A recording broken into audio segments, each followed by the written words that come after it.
Okay, so for the last week or so, I've been working on this program, and I'll show what it does right now. I wrote about it a little bit on Twitter, but essentially it's a physics simulation, and it runs a lot faster than what you're seeing if there's no display. This is really just for my own information, so I can see, what's going wrong and what's going right. I think I've got it basically working to the point where it doesn't result in any output that is so bad that I wouldn't want to put it in a font.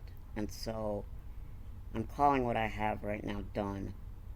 I might change it a little bit in the future, but essentially what this does is, using only the blue line and the red lines.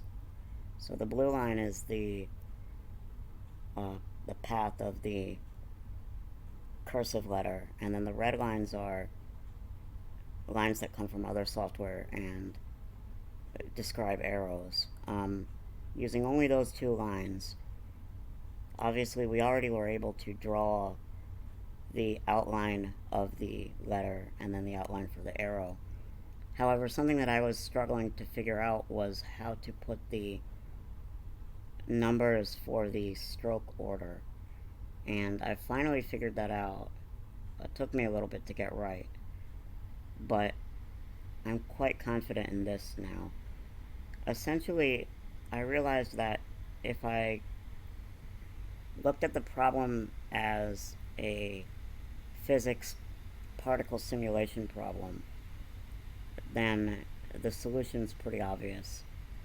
So what we're seeing here is, for every glyph, it's running through all of them, and it is putting essentially a dot right at the place where the arrow begins, and then it's running a simulation.